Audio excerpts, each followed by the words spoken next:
তখন প্রথম আসমানের ফেরেশতারা তার নালত দিতে থাকবে, নালত দিতে থাকবে। আমাকে যেই বিষয় দেওয়া হয়েছে কবর এবং হাসর, এখন কবর যাইতে হইলে আগে জমিনের উপরে ভালো আমল করা লাগবে, কবরে যাওয়ার আগে ইমানদার হওয়া লাগবে, কবরে যাওয়ার আগে ইমানদার মুত্তাকি হওয়া লাগবে, কবরে যাওয়ার আগে তোমাকে নামাজি হতে হবে, কবরে যাওয়ার আগে তুমি রোজাদার হওয়া লাগবে, কবরে যাওয়ার আগে তোমাকে মুত্তাকি হওয়া লাগবে, কবরে যাওয়ার আগে আল্লাহর প্রিয় বান্দা হওয়া লাগবে, কবরে যাওয়ার আগে রাসূলের আদর্শ উম্মত হওয়া লাগবে। ঠিক না বেঠে? আমার ভাইরা, এখন আপনারা বলেন আমরা কি ইমানদার কবরে গেলে হব নাকি যাওয়ার আগে? কথা কি বুঝেন? আমার কথা বুঝেন?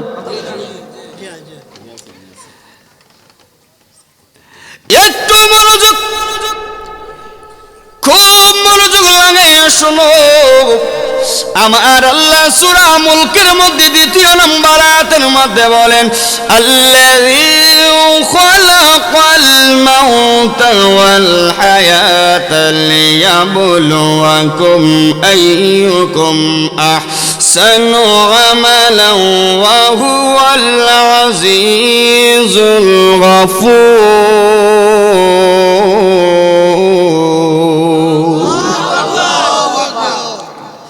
আল্লাহ বলেন, জীবন দিলাম আমি আল্লাহ, মরণ দিলাম আমি আল্লাহ। ও বুদ্ধিমন্ত পুরীর বাবা, সকলে জবানটা ছেড়ে বলেন না, যেহেতু সব কিছু দিয়েছে আমার আল্লাহ, এখন আমরা তো আল্লাহর ইবাদত করাই লাগবে। অন্য আয়াতে আমার আল্লাহ বলেন, ওয়ামা খালাকাতুল জিন্না ওয়াল ইনসা ইল্লা লিয়াবুদুন। আমি আল্লাহ মানুষ এবং জিনজাত এই দুইটা জাতকে পৃথিবীর জমিনে পাঠাইলাম, বানাইলাম আমি আল্লাহর দাসত্ব করার জন্য, আমি আল্লাহর বন্দেগী করার জন্য। আমার যুবক ভাইরা রে, ও মুরব্বী বাবারা, একটু মনোযোগ লাগাও। আমি কিন্তু ডানে বামে কথা বলা পছন্দ করি না, ডাইরেক্ট আলোচনার মধ্যে আমি ডাইরেক্ট ঢুকে গেলাম, যেই কারণে সকলে জবান খুলে বলেন, আমার আল্লাহ জিন এবং মানুষের জাত এই দুইটা জাত পৃথিবীতে বানাইলেন, পাঠাইলেন আল্লাহর গোলামির জন্য। কথা ঠিক না বেঠিক? আল্লাহ যদি তার ইবাদত বন্দেগী করার জন্য আমাদেরকে দুনিয়ার জমিনে পাঠায় থাকে,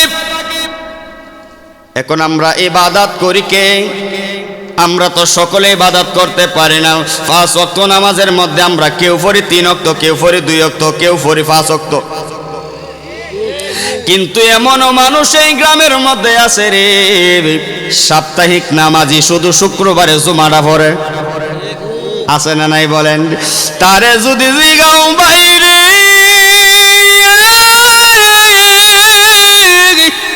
ও ভাই তুমি কেন শুক্রবারে শুধু নামাজ পড়ো, 5 ওয়াক্ত নামাজ কেন তুমি পড়ো না? ডাক দিয়া বলে, আমি সপ্তাহে একদিন নামাজ পড়ি, আর শুক্রবার নামাজ পড়লে বাকি 6 দিনের গুনাহ আল্লাহ মাফ করে দেয়। এরকম আছে না? একটু মনোযোগ লাগাও। আমার কথা বুঝতে কোনো অসুবিধা হয় আপনাদের?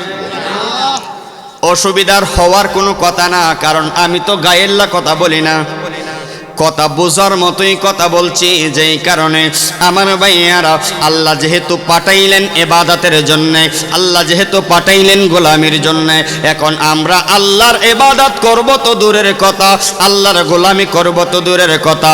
আমরা তো এখন বর্তমানে সংসার নিয়ে বড় ব্যস্তর মধ্যে পড়ে গেলাম, আমরা তো দুনিয়াদারি নিয়ে বড় ব্যস্ততার মধ্যে পড়ে গেলাম।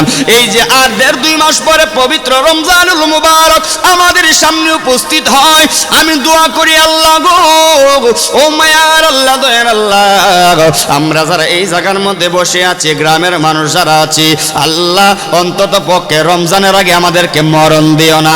কারণ এই রমজানে যদি আমরা ইবাদত বন্দেগী করি, আমরা মনের মতো যদি তারাবি পড়ি, আমরা যদি রোজা রাখি, আমরা যদি সেহরি খাই, আমরা যদি ইফতার করি, আমরা যদি দান সদকা করি, এই রমজানের মধ্যে এত ইবাদত, এত ইবাদত, আমার আল্লাহ বলেন, ও বান্দারে শোনো শোনো শোনো, আমি আল্লাহ তোমাদেরকে 11টা মাস দিয়ে দিলাম, 11টা মাস তোমরা যেমনি ইচ্ছা তেমনি চলাফেরা করো, কিন্তু এই রমজান মাসটা আমি আল্লাহর মাস। এই রমজান মাসে যারা মন থেকে দিল থেকে কাটি নিয়ত ইবাদত বন্দেগী করবা, এইটার পুরস্কার কাল কিয়ামতের ময়দানে আমি আল্লাহ কুদরতি হাতে তোমারে দান করে দেব।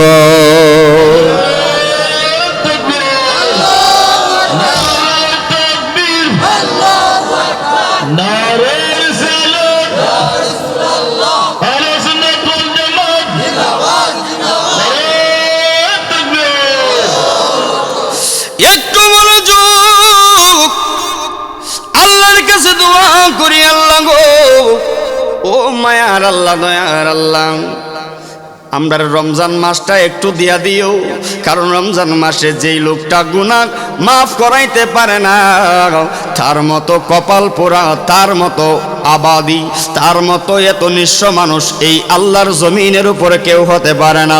যেই কারণে আমার ভাইয়ারা, সামনে রমজান আসতেছে, এখন সকলে জবানটা ছেড়ে বলেন আল্লাহর হুকুম রোজা রাখো, আল্লাহর হুকুম নামাজ পড়ো। তাহলে রমজানের সমস্ত রোজাগুলো রাখার দরকার আছে না নাই? সমস্ত রোজা যদি তুমি ইমানদার হও, যদি তুমি মারা যাও, কারণ আল্লাহ কোরআনের মধ্যে বলেছেন ওমা খলাকতুল জিন্না ওয়াল ইনসা ইল্লা লিয়াবুদুন, যেমন ইবাদতের জন্য তোমরা পাঠাইলাম, দাসত্ব করার জন্য পাঠাইলাম, কিন্তু আরেকটা আয়াত তোমাদের যেন সব সময় স্মরণ থাকে। কোন আয়াতটা? আমার আল্লাহ তো বলে দিয়েছেন, আমার আল্লাহ তো বলে দিয়েছেন, আমি যাদেরকে প্রাণ দান করেছি, জীবন দান করেছি, তাদের জন্য মৃত্যু অবধারিত। যেই কোন মুহূর্তে তোমাদের সামনে মালাকাল মাউত আজরাইল দাঁড়ায়া যাবে, যেই কোন মুহূর্তে আজরাইল দাঁড়ায়া যাবে, আজরাইলের কোনো গ্যারান্টি নাই। আল্লাহর নবী ডাক দিয়া কই, আজরাইল, ও আজরাইল, তুমি একজন আজরাইল, সারা পৃথিবী মানুষের জান কেমনে তুমি কবজ করো? তোমার কাছে কিসের ইঙ্গিত আসে রে আজরাইল? আজরাইল ডাক দিয়া কই, ইয়া রাসূলুল্লাহ, ইয়া হাবিবাল্লাহ, নবী গো, ও মায়ার নবী, দয়ার নবী, আল্লাহ পাকের আরশে আজিমের উপরে একটা গাছ আছে, ওই গাছের মধ্যে পুরো পৃথিবীর মানুষের নাম লেখা আছে। প্রত্যেকটা পাতায় পাতায় যার যার হায়াতের নাম লেখা আছে, প্রত্যেকটা মানুষের নাম এই জায়গার মধ্যে লেখা আছে।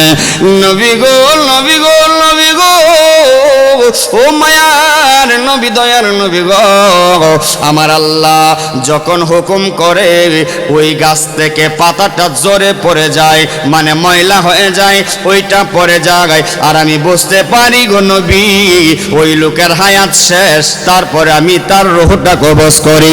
জবান খুলে বলেন না আল্লাহু আকবার। এখন আপনারা বলেন কবরে তো যাওয়া লাগবে কিনা বলেন? কথা কোন না? আচ্ছা, মজার একটা কথা, এইটা মাহফিল, ঠিক না? জান্নাতের বাগান। এখানে কেউ জোর করে আসছেন, জোর করে বসছেন? আপনার ইচ্ছা, ভালো লাগছে আপনি আসছেন। আবার অনেকের ভালো লাগছে না বা লাগবে না, তারা বাড়িতে ঘুমাচ্ছে। এই তো, এটা যার যার ব্যক্তিগত চাহিদা। মাহফিলে আসুক বা না আসুক, যার যার ব্যক্তিগত চাহিদা। কিন্তু মরণ যে হবে, এটা কি যার যার ব্যক্তিগত? আপনি বলতে পারবেন যে আজরাইল ভাই, আমার তো একটা কাজ বাকি আছে, তুমি কয়েকটা দিন পরে আসো, বলা সম্ভব না? বলা সম্ভব না তো, কারণ তোমার টাইম হয়ে গেছে। 1 সেকেন্ড আগেও নেবে না, 1 সেকেন্ড পরেও নেবে না, যথা সময়ে তোমার রূহ চলে যাবে।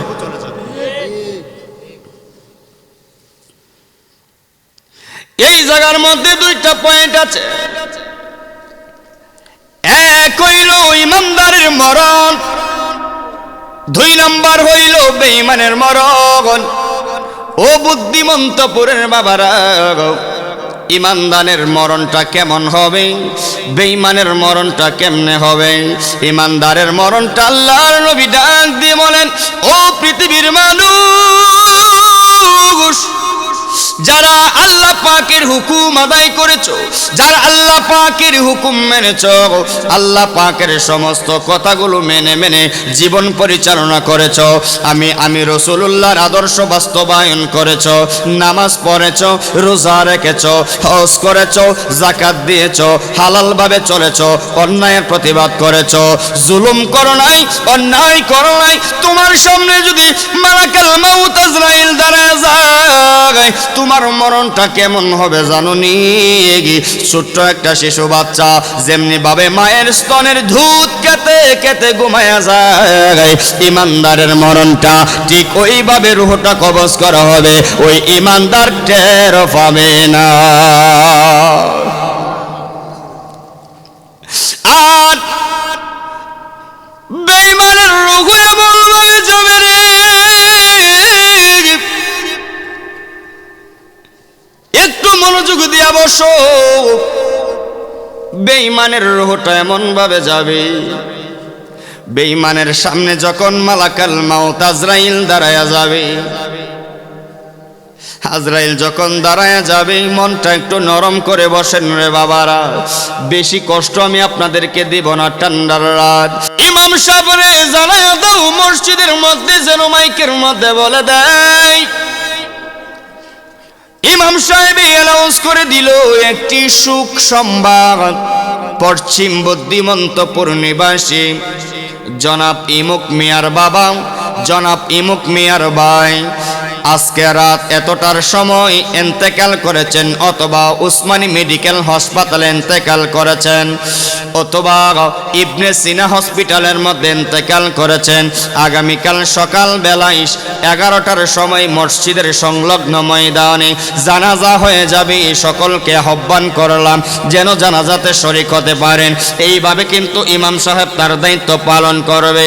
আর কিছু মানুষ দৌড়াদৌড়ি শুরু করে দিবে, হাইরে কাফনের কাপড় আনার জন্য বাজারে যাও, কাফনের কাপড় আনার জন্য আপনাদের পশ্চিম বুদ্ধিমন্তপুরের জমিনে বাজারে চলে যাবে। বাজারে গিয়া বলবে, বাইরে ও দোকানদার ভাই, ভালো কইরা কাপড় দেখায়া দাও, ভালো করে কাপড় ফিট করে দাও। কেন?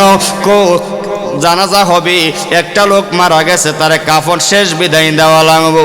একটা জিনিস স্মরণ আসিনি গো মা, একটা জিনিস রে বাবা স্মরণ আসিনি। তোমারে যখন রাতের বেলা গোসল দেওয়াইয়া, যখন তোমার আগামীকালকে সকালে বিয়ে হবে, তোমারে সকালবেলা গোসল দেওয়াইলো, গোসল দেওয়াইয়া ওই গোসল দেওয়ানোর পরে তোমার গায়ের মধ্যে কিন্তু মার্কেটিং নতুন কাপড় পরায় দেওয়া হয়েছিল, পাঞ্জাবি দেওয়া হয়েছিল, তুমি সুরমা মেখেছিল, তুমি টফি দিয়েছিল, এবার বর জামাই যেগুলা ব্যবহার করে এইগুলা দিয়েছিল, এইগুলা কিন্তু পুরাতন না, এইগুলা তুমি বাজার থেকে মার্কেট থেকে তুমি কিনে আনছিল।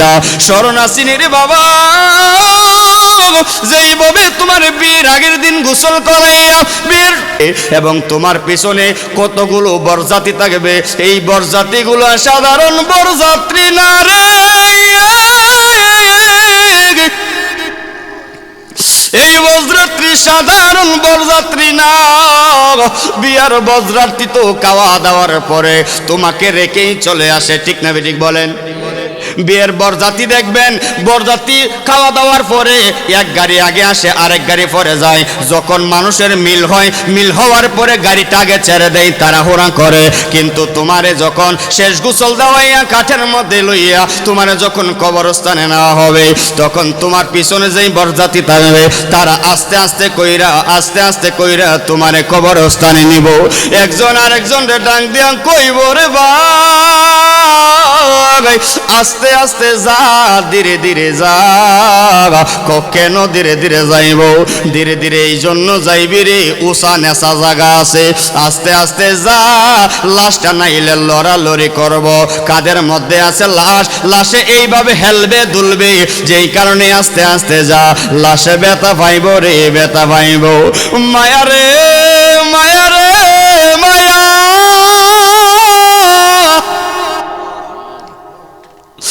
মানুষ কত সুন্দর তোমারে গোসল দেওয়াইয়া সাবান কসকু সাবান দিয়া তোমারে মরায় আরেকজন রে ডাক দিয়া কয় বাইরে আস্তে আস্তে মর দেখো কেন ব্যথা পাইব আস্তে আস্তে লাশটা দৌত করো নাকি তাড়াহুড়া করে না আস্তে আস্তে লাশটা দৌত করে মায়া রে কত মায়া লাশের গোসল দেওয়া প্যাকেটিং কইরা যখন তোমার এইভাবে আস্তে আস্তে জানাজার মাটি নিবি জানাজার মাটি হাজার মানুষ থাকবে হাজার মানুষের সামনে তোমার সম্পর্কে কথা বলা হবে লোকটা কেমন ছিল আমরা সকলে দুই হাত তুলে বলি লোকটা ভালো ছিল লোকটা কেমন ছিল লোকটা ভালো ছিল ওই লোকটা যদি দুনিয়াতে থেকে কোনো অন্যায় করে তাকে অপরাধ করে তাকে জুলুম করে তাকে খারাপি করে তাকে আল্লাহর রাস্তায় তারে মাফ করে দাও আচ্ছা বলেন তখন কি সবাই মাফ করে না যখন মাফ করে না মাফ করাই জানাজা পড়াইয়া জানাজা যখন শেষ হয়ে গেল ও আমার মৌলভী বাজারের বাবারা জানাজা শেষ কইরা তাড়াহুড়া কইরা সবাই কিন্তু কবরে যায় না সবাই যায় যখন যায় সবাই কিন্তু কবরে যায় না অনেকে জানাজা থেকে জানাজা শেষ কইরা বাড়িতে চলে যায় ব্যস্ত মানুষ কিন্তু আত্মীয় স্বজন যারা আছে খাদে করে আস্তে আস্তে কবরস্থানে তারা নেয় আস্তে আস্তে নাই কবরের পারে দাঁড়াইয়া আস্তে আস্তে নামাও লাশে ব্যথা পাইব রে ব্যথা পাইব মায়া রে কত মায়া লাশে ব্যথা পাইব আস্তে আস্তে নামাও তোমার কে স্মরণ আছে তুমি যখন বিয়ে শেষ করে আসছিলাম আসার সময় কিন্তু তোমারে কম্বল দিছিল আসার সময় কিন্তু তোমার একটা ছাগলের বাচ্চা দিছিল আসার সময় কিন্তু তোমারে কিছু না কিছু দিয়া দিছিল শ্বশুর বাড়ি থেকে ঠিক না বেঠিক বলেন তোমারেও আমরা কালি হাতে কবর দিতাম না খবরে লামাইয়া নতুন বাসটারে কাইটা সুন্দর করে কোটি কোটি করে তোমারে নতুন শেষ বিদায়টা এমন ভাবে দিব রে ও বুদ্ধিমন্তপুরের মানুষ নতুন বাসটা এইভাবে সুন্দর করে সারিবদ্ধভাবে দিয়া এই বাসের উপরে ছাটি দিয়া ওই ছাটির উপরে মাটি দিয়া ওই মাটির উপরে সুন্দর করে চতুর্দিকে গাছ এইভাবে লাগাইয়া তোমারে শেষ বিদায় দিয়ে দিবে এখন তোমার কাজ শেষ এখন ওই লাশটা কবরের মধ্যে তাইকা ডাক দিয়া বলবে তোমরা কই যাও রে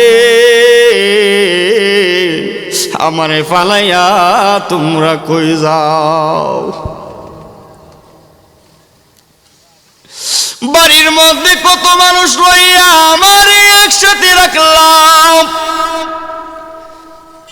গোসলের সময় একসাথে ছিলাম কাপড় পরাইলা কয়েকজন মানুষ মিল্লা জানাজা পরাইলা হাজার মানুষ দিয়া কিন্তু শেষ বেলা কবরের মধ্যেও কিন্তু আমার সাথে অনেক লোক ছিল এখন আমারে ফালাইয়া অন্ধকার কবরে কই যাও রে কই যাও তোমার দুনিয়া ইতি হয়ে গেছে বুদ্ধিমন্তপুরের মানুষ এই জায়গা থেকে আর কেউ ফিরে আসে না কেউ আসবে না কেউ আসে না আসবে না শেষ কিসের বড়াই করো কিসের অহংকার করো কিসের তো তাকাব্বরি তুমি করো খেয়াল করে দেখবেন নিজের ইচ্ছে তুমি মাহফিলে আসলা যদি ওয়াজ ভালো না লাগে একটু পরে তুমি চলে যাইবা তোমার ব্যক্তিগত সিদ্ধান্ত কিন্তু তুমি যে কবরে ঘুমাইলা এই কবরে যারা গেছে রে কেউ জীবনের মতো আর আসে নাই। কবরে চলে গেলাম, কবরে যাওয়ার পরে একজন ফেরেশতা যাবে তোমার কবরে। যেই ফেরেশতার নাম হইল হযরতে রোমান ফেরেশতা। ওই রোমান ফেরেশতা কবরে যাওয়ার পরে যেই রুহটা তোমার আজরাইলে নিয়েছিল ওই রুহটা লইয়া রোমান নামক ফেরেশতাটা আসবে কবরে। কবরে আইসা ওই ফেরেশতাটা রুহটা ভিতরে ঢুকাইয়া দিবে। তখন তুমি উঠে বসে যাবে, রোমান ফেরেশতা চলে যাবে। তারপরে আসবে একজন মুনকার, আরেকজন আসবে নাকির। নাকির এবং মুনকার দুইজন ফেরেশতা, একজন ডানে বসবে আরেকজন বামে বসবে। ডাক দিয়া বলবে রে মার রাব্বুকা ওয়া মান দীনুকা মান হাযার রাজুল। জবান খুলে কি একবার বলা যাবে না আল্লাহু আকবার? তিনটা প্রশ্ন করা হবে, মার রাব্বুকা ওয়া মান দীনুকা মান হাযার রাজুল। ইমানদার যারা নামাজ পড়েছিলেন, আল্লাহর হুকুম মেনেছিলেন, এই দেখেন এখন আপনাদের কত লাভ, এখন দেখেন আপনাদের কত সম্মান, দেখেন এখন আপনার কত ইজ্জত কবরে। আর বেঈমানের কত লাঞ্ছনা, দেখেন কবরে প্রথম স্টেজ আপনার কত লাঞ্ছনা বঞ্চনা। মার রাব্বুকা, তোমার রবকে। এই যে কথাগুলো এখন শুনলেন আপনারা, নামাজ যারা পড়বেন, যারা আমল করবেন বালা, তারা বলবে রব্বি আল্লাহ, আমাদের রব। একসাথে বলেন আমাদের রব, আওয়াজ করে বলেন আমাদের রব। ওয়া মান দীনুকা, তোমার দিন কি? আমরা বলবো দীনিয়াল ইসলাম।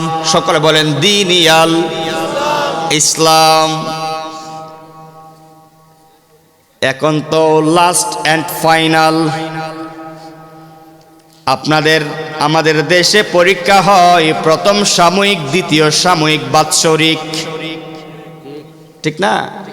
প্রথম সাময়িক যদি তুমি ফেল করো ফাঁস কইরা দেয় স্যারে, সুযোগ আছে। দ্বিতীয় সাময়িক যদি তুমি ফেল করো তারপরেও কান্নাকাটি করলে স্যারে ফাঁস কইরা দেয়। কিন্তু ফাইনালে যখন তুমি ফেল যাইবা তখন কান্নাকাটি করলেও আর তোমারে ফাঁস করা সম্ভব না, ঠিক নেই? মার রাব্বুকা, তুমি পড়লো রব্বি আল্লাহ ওয়া মান দীনুকা দীনিয়াল ইসলাম, তুমি ফাঁস না।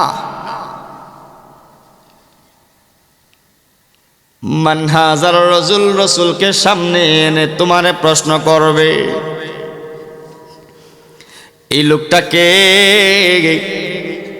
রাসূলকে সামনে এনে তোমার সামনে বলবে উনি কে, ওনার সম্পর্কে তোমার মতামত কি। জীবনে হবে কি আপনার দিদার ইয়া রাসূলুল্লাহ। জীবনে হবে কি আপনার দিদার ইয়া রাসূলুল্লাহ। এ আশায় তাকি আমি গুনাহগার ইয়া রাসূলুল্লাহ।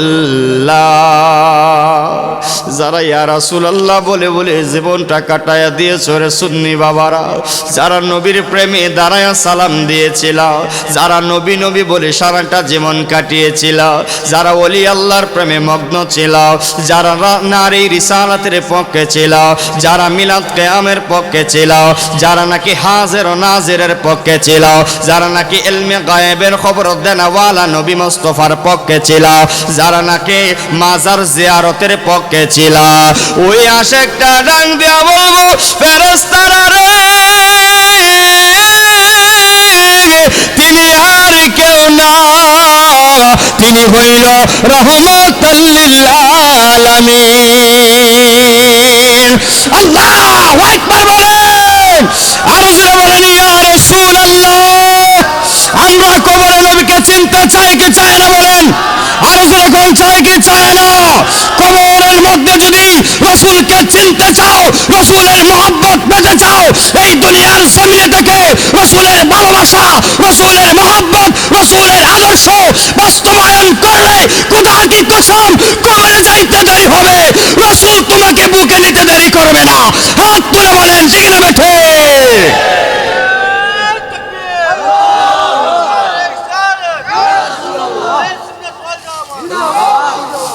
মারহাবা বলেন। তাহলে রসুলের গান গেয়ে কি আমরা লস করলাম না লাভ করলাম? জোরে কর, লাভ হল। তো ইমানদার বলবে উনি আর কেউ নয়, উনি হচ্ছে আমাদের নবী। সুবহানাল্লাহ বলে। বেঈমানের অবস্থা কি হবে কবরে? বেঈমান রে কইবে মার রাব্বুকা, তোমার রব কে? ওনার তো ঈমান নাই, বেঈমান। মুসলমান ঠিক, কিন্তু আল্লাহর হুকুম মানে নাই। ওই কিতা কইন আপনি বুঝি না, কি কন আমি বুঝি না তো। কইব ওমান দিনুকা, তোমার দিন কি? কয় মৌলভী বাজারের।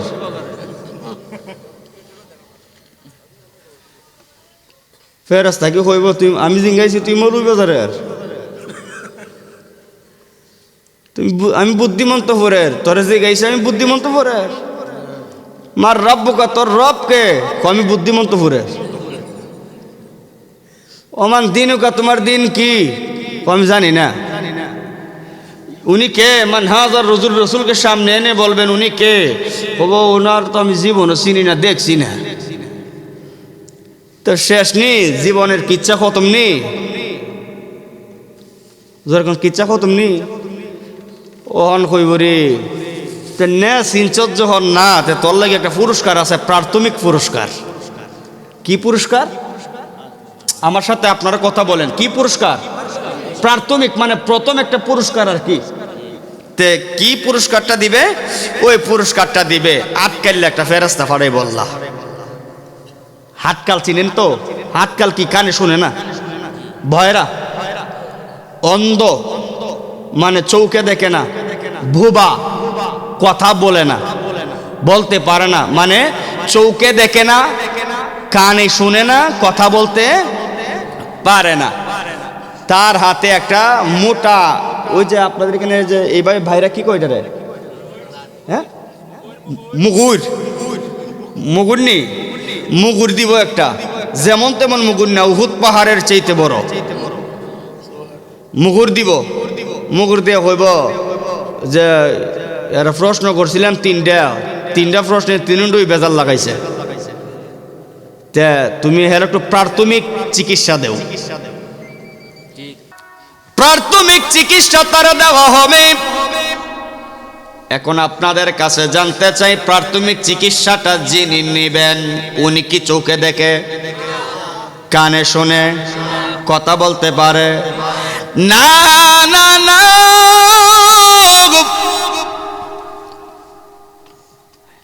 এখন ওই লোকটা হইব তুমি কে, মানে অবস্থা দিকা, ওই মুগুর দিকা হইব তুমি কে।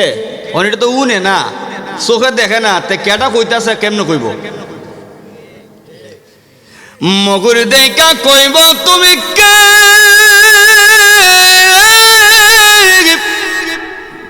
কে গো তুমি কে? শুনবে না। সুন্দর করে মুগুরের লাঠিটা দইরা তোলে, এমন জোরে বাড়ি মারব রে, এই বাড়ি খাইয়া তার কবর থেকে জমিনে শত শত মাইল নিচে ডেবে যাবি। একটা বাড়ি তার ওজন কতটুকু জাননি?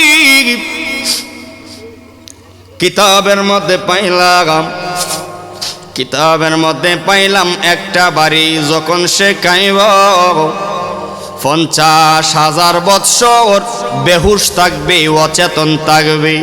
জবান খুলে বলবেন নাকি আল্লাহু আকবার? আবার উঠবে, আবার বাড়ি দিবে, আবার উঠবে, আবার বাড়ি দিবে। হায় রে আমার বুদ্ধিমন্ত পরের বাবা, বারবার উঠবে, বারে বারে বাড়ি দিবে, এত জোরে জোরে বাড়ি দিবে, তার চিৎকার ওই দিন কেউ শুনবে না, তার চিৎকার কান্নাকাটি কেউ শুনবে না। কেন শুনবে না? কারণ কবরের নিচের আওয়াজ তো জমিনের উপরে থাকা মানুষ কেউ শুনতে পারে না। এত জোরে জোরে একের পর এক আঘাত করবে। আমার আল্লাহ ডাক দিয়া বলবেন, ওরে ফেরেশতা এবার একটু থামো, এবার একটু থামো। তার দ্বিতীয় নাম্বার আরেকটা চিকিৎসা আছে। প্রথম ধাপটা শেষ হয়ে যাবে, দ্বিতীয় ধাপে তার কবরের মধ্যে একটা সাপ পাঠাবে, সাপ। হায়রে কেমনি আমরা সম্পদের লোভের মধ্যে পইরা টাকার পিছনে দৌড়ায়া, বিল্ডিং এর পিছনে দৌড়ায়া রে বাবা, সারা জীবন পরিশ্রম করে তুমি বিল্ডিং বানাইলা, বাড়িঘর বানাইলা, লন্ডনে ছেলে মেয়ে পাঠাইলা, সব কিছু করলা দুনিয়ার জন্য, কিন্তু আল্লাহর রাস্তায় তুমি দান করলা না, আল্লাহর রাস্তায় তুমি দান সদকা করলা না, সম্পদের যাকাত দিলাই না, তুমি ভালো ভালো মজলিসে রসুলের মাহফিলে তুমি দান করলা না, মসজিদে তুমি দান করলা না, মাদ্রাসায় তুমি দান করলা না, এতিম মিসকিনদের পাশে তুমি দাঁড়ালে না। তুমি ঈদের কাপড় পরো, জাকজমক করে তোমার ছেলের 10-15 হাজার টাকা দিয়া জামা বানায়া দাও, আর তোমার মেয়েরে ফাঁকি জামা না দাও 20,000 টাকা দিয়া। তোমার বউরে মার্কেটের মধ্যে লয়ে যাও, বিবিরে কোন কাপড়টা তোর পছন্দ হয়, যত দামি হোক না কেন আমি কিনে দিব। স্বামী তার স্ত্রীকে কিনে দেয়, স্বামী তার ছেলে মেয়েরে কিনা দেয়। ও বন্ধুরে, বন্ধুরে, কিন্তু তোমার ঘরের পাশে, তোমার এলাকায় এমন গরিব দুঃখী আছে, তারা ভালো করে ভাত খাইতে পারে না, তারা ভালো কইরা প্রতিদিন ভালো তরকারি দিয়া ভাত খাইতে পারে না। তারা ঈদের দিন চোখের পানি ফালাইয়া ফালাইয়া কান্দে, ঈদের দিন চোখের পানি ফালায় ফালায় তারা কান্দে। যদি জিজ্ঞেস করা হয়, বাবারে তুমি কেন কান্দো? ওই এতিম সন্তানগুলো, গরিব দুঃখী মানুষগুলো চোখের পানি ফালায় কান্দে, হুজুর আমরার যে টাকা নাই, আমরার ঈদের মার্কেট করে দিব কে? আমরার নতুন কাপড় পরাই দিব কে? আইরে ঈদের মাঠে কত মানুষ নতুন জামা পয়রা যায়, আমরা গ্রামের গরিব বলে আমাদেরকে কেউ জিগায় না, গ্রামের অভাবী মানুষ বলে আমাদেরকে কেউ জিগায় না, আমরারে কেউ দাওয়াতও করে না, সেমাই খাওয়াইব তো দূরের কথা, আমরারে বালু বোরা কেউ জিজ্ঞেস করে না। ওই হোল্লাস করে তুমি নামাজ শেষ করে দাও। এলাকার কিছু ফোলাফাইন আছে, কিছু ফোলাফাইন আছে গাড়ির রিজার্ভ কইরা জাফলংয়ের মধ্যে যায়, তারা পিকনিকের মধ্যে ঈদের দিন বের হয়, তারা অনেক জায়গার মধ্যে ঘোরাঘুরি করে, বক্সের মধ্যে গান বাজায়া নাচানাচি করে। কিন্তু গরিব মানুষগুলো এত টাকা পাইব কই? তারা তো সেমাইটা পর্যন্ত খাইতে পারে না, তারা তো নুডলসটা পর্যন্ত খাইতে পারে না। ঠিক না বেঠিক বলেন? কি হবে সম্পদের পাহাড় জমাইয়া, কি হবে সম্পদের পাহাড় জমাইয়া, যদি তোমার দ্বারা গ্রামের গরিব মানুষ যদি উপকার না পায়, তোমার দ্বারা যদি গ্রামের মানুষ শান্তি না পায়, তা হইলে এই টাকার পাহাড় জমাইয়া কি লাভ হবে রে? ঠিক না ঠিক বলেন? ও বুদ্ধিমন্তপুরের বাবারা, যেই কারণে এই গরিব অভাবী মানুষের পাশে আমরা বুদ্ধিমন্তপুরের মানুষ থাকতে চাই কি চাই না? দ্বিতীয় নাম্বার তার চিকিৎসা হবে গরিব ওই সাপ। কি আসবে? কি কথা বুঝেন তো আমার? সাপ আসবে, সাপ। ওই সাপের মাথার মধ্যে থাকবে মহিলাদের মতো লম্বা লম্বা চুল। কি ভয়ঙ্কর, কি ভয়ঙ্কর, কি ভয়ঙ্কর রে কবরে। আল্লাহু আকবার বলেন। ওই সাপের মাথার মধ্যে মহিলাদের মতো লম্বা লম্বা চুল থাকবে, কেশ থাকবে। তোমার কবরে যখন ওই সাপটাকে আল্লাহ পাঠাইয়া দিব রে, এত লম্বা এত মোটা সাপ, তুমি দেখা বেহুশ হয়ে যাইবা। কারণ এমন একটা জিন্দেগিতে তুমি আছো, এমন একটা জায়গার মধ্যে আছো, ফালাইবার জায়গা নাই, যাইবার জায়গা নাই, তোমার যন্ত্রণা খোয়ার মতো কোনো মানুষ নাই। ওই কবর দুনিয়ার মধ্যে যদি তুমি টাকার অভাবে পড়ে যাও, যদি তুমি কোনো অশান্তির মধ্যে পড়ে যাও, গ্রামের ঝামেলার মধ্যে যদি তুমি পড়ে যাও, তোমার ভাই ব্রাদার চাচা বাতিজা মিল্লা তোমার সমাধান কইরা দেয়। যদি 1-2 লাখ টাকার ফেসো পইরা যাও, তোমার এই গ্রামের মানুষ সবাই বৈশা একটা টাকা পয়সা তুললা তোমার সমস্যা সমাধান করে। কিন্তু কবর এমন একটা কবর, ওই কবরে যখন তুমি সমস্যায় পড়ে যাইবা, তখন তোমার ওই সমস্যা নিজেই মোকাবেলা করা লাগবে। আর ওই সময় তো তুমি অসহায়, কেউ তোমার পাশে থাকবে না। যেই কারণে ওই কবরে যাওয়ার আগে বাবা বেশি বেশি জানের জন্য সদকা করে যাবেন, দান করে যাবেন। একটা জিনিস মনে রাখবেন, যদি আপনি ভালো একটা কাজের মধ্যে 1 টাকাও আপনি দান করেন, খোদার কসম কিয়ামতের ময়দানে এই 1 টাকাকে উসিলা করে তোমাকে হাসরের ময়দানে আল্লাহ পাক নাজাতের উসিলা ফয়সালা করে দিবে। ঠিক না বেঠিক বলেন? যেই কারণে ওই সাপটা একটা সুবুল মারবে। আমার এমন একটা বিষয় দিছেন, আমি এই বিষয় নিয়ে আলোচনা খুবই কম করি। কেন জানেন? কারণ নিজের ঠিক রাখতে পারে না, কন্ট্রোল রাখতে পারে না। কারণ কবরতে আমারও যাওয়া লাগবে, হাসরে তো আমারও যাওয়া লাগবে। যেই কারণে আপনাদের ইমাম সাহেব মাওলানা নাম কি আবুল কালাম সাহেব, হাফিজ মাওলানা আবুল কালাম সাহেব কয়, ভাই এই আলোচনাটা আপনি করবেন, এই আলোচনাটা আমরা পছন্দ করছি, আপনার এই আলোচনাটা করা লাগবে। যেই কারণে এই আলোচনাটা আমি করলাম। আমার ভাইয়েরা, ওই সাপটা যখন সবুল মারবে রে, এই সুফের বিষটা তোমার প্রায় 50 বৎসর সময় লাগবে দুনিয়ার হিসাবে। 50 বৎসর সময় লাগবে ওই বিষটা তোমার সারতে। জোরে জোরে বলবেন নাকি আল্লাহু আকবার? বিচ্ছু আসবে, সাপ আসবে, আটকাল্লা ফেরেশতা আসবে, এইভাবে কবরে। এখনো হাসর গেছেন না? এখনো হাসরে কিন্তু আপনি যান না। এই কবরের মধ্যে একের পর এক আযাব, একের পর এক আযাব তোমার সহ্য করতে হবে। এই আযাব সহ্য করাইয়া আমার আল্লাহ এক সময় ইসরাফিলকে হুকুম করবেন, ইসরাফিল রে, ও ইসরাফিল, সিংহার মধ্যে ফুৎকার দাও। সিংহার মধ্যে ফুৎকার দিবে, একটা নয় দুইটা নয়, একটা নয় দুইটা নয়, 3টা ফুৎকার দিবে। 3 বারে 3টা ফুৎকার দিবে। এই 3টা ফুৎকারের শেষ হয়ে ফোর মাঝখানে পৃথিবী কিয়ামত হয়ে যাবে, আসমান জমিন উলটপালট হয়ে যাবে। জমিনের নিচে হীরা মানি জহরত্ন স্বর্ণ সব উপরে চলে আসবে। ওই জমিনের নিচে যত আল্লাহ সম্পদ রেখেছেন মওজুদ, সমস্ত সম্পদ উপরে চলে আসবে।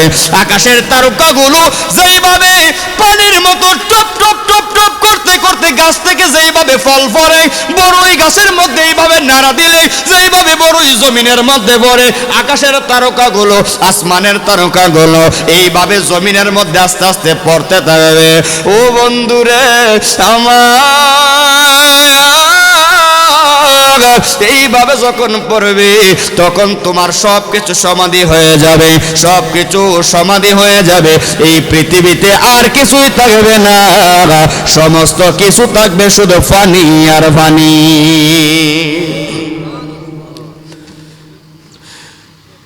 সব শেষ হয়ে যাবে, পানি। হাসর আল্লাহ সাজাইবেন আরাফার ময়দানকে। সুবহানাল্লাহ বলেন। হাসরের মাঠ সাজাইব। হাসরের মাঠে আল্লাহ রাব্বুল আলামিন তার বন্ধু নবী মুস্তাফার একটা সিংহাসন দিবেন, মাকামে মাহমুদ। মাকামে মাহমুদ নামক সিংহাসন দিবেন, ওই সিংহাসনের মধ্যে রাসূল থাকবে। ওই সিংহাসনের নিচে সাজদার মধ্যে পয়রা রব্বি হাবিলি উম্মতি, রব্বি হাবিলি উম্মতি, উম্মতি বলে হাসরের ময়দান শুরু হবে। আরে কঠিন হাসরের দিনে আখিরি নবীজি বিনে পাপী উম্মত কে করিবে পার, আর পাপী উম্মত কে করিবে পার। ওই সূর্যটা মাথার আঘাত উপরে আসবে রে, এত উপরে সূর্য যদি রৌদ্র দেয় সহ্য করতে পারে না। ৩৬, ৪০, ৪৩ ডিগ্রি সেলসিয়াসের রৌদ্রের তাপ যদি এত উপর থেকে দেয় সহ্য করতে পারে না। গায়ের কাপড়গুলো কইলা, রাস্তা দিয়া বাতাস বাতাস খুঁজি, বাতাস খুঁজি, শ্যামা খুঁজি, ছায়া খুঁজি, এত উপরের রৌদ্রের ছায়া কষ্ট লাগে, আমাদের রৌদ্রের তাপগুলো সহ্য করতে পারে না। ওই দিন আল্লাহ মাথার আধাত উপরে সূর্যটা দাঁড় করায় রাখবে। ওই সূর্যের তাপে মানুষের মাথার মগজগুলো টকবক টকবক করব রে, মাথার মগজগুলো টকবক টকবক করব।